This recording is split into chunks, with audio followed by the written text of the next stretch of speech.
నందిపేట్ మండలంలోని కౌల్పూర్ గ్రామంలో గురువారం సాయంత్రం భారీ పోలీస్ బందోబస్తులో ప్రత్యేక కర్టెన్ సెర్చ్ కార్యక్రమాన్ని నిర్వహించారు. సర్కిల్ ఇన్స్పెక్టర్ జాన్ రెడ్డి సమక్షంలో స్థానిక ఎస్ఐ శ్యామరాజ్ నేతృత్వంలో సాయంత్రం 6 గంటల నుంచి రాత్రి 10 గంటల వరకు విస్తృత తనిఖీలు చేపట్టారు. గ్రామంలోని ప్రతి ఇంటిలో ప్రధాన రహదారులు కూడళ్ల వద్ద వాహనాలను ఆపి ఆర్సీ, డ్రైవింగ్ లైసెన్స్, ఇన్సూరెన్స్ తదితర పత్రాలను పోలీసులు పరిశీలించారు. పత్రాలు సరిగా లేని 44 ద్విచక్ర వాహనాలు, ఒక ఆటోను అనుమానాస్పదంగా గుర్తించి నందిపేట్ పోలీస్ స్టేషన్కు తరలించారు. నిబంధనలు ఉల్లంఘించే వారిపై చట్టపరమైన చర్యలు తీసుకుంటామని పోలీసులు హెచ్చరించారు.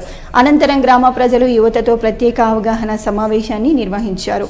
ఈ సందర్భంగా సిఐ జానారెడ్డి మాట్లాడుతూ యువత గంజాయి, మత్తు పదార్థాలకు పూర్తిగా దూరంగా ఉండాలని సూచించారు.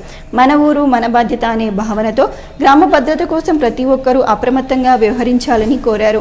గ్రామాల్లో సీసీటీవీ కెమెరాలు ఏర్పాటు చేసుకుంటే నేరాలను గణనీయంగా నియంత్రించవచ్చునని తెలిపారు.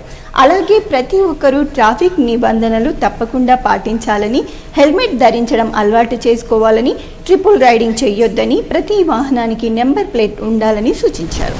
ప్రకారంగా ఈరోజు కౌల్పూర్ గ్రామంలో కమ్యూనిటీ కాంటాక్ట్ ప్రోగ్రామ్ కండక్ట్ చేసినాం. అదేవిధంగా మన ఊరు మన భద్రత మన బాధ్యత అనే విషయం మీద కూడా ఈ గ్రామంలో అవేర్నెస్ ప్రోగ్రామ్ కండక్ట్ చేయడం జరిగింది.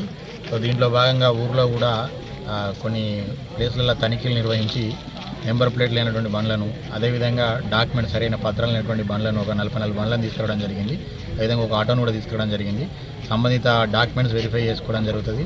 అదేవిధంగా ఊరుకు భద్రత గురించి సీసీ కెమెరాలు ఏర్పాటు చేసుకోవాలని, రోడ్డుకు సంబంధించిన భద్రతా నియమాలు పాటించాలని, అదేవిధంగా యూత్ గాంజా బారిన, డ్రగ్స్ బారిన పడకుండా చూసుకోవాలని చెప్పి చెప్పడం జరిగింది. సైబర్ క్రైమ్ గురించి కూడా కొంత అవగాహన కల్పించడం జరిగింది. ఇటు కార్యక్రమంలో ఆర్మూర్ డివిజన్ నుంచి ఎస్ఐలు, అదేవిధంగా సిబ్బంది అందరూ కూడా పాల్గొనడం జరిగింది.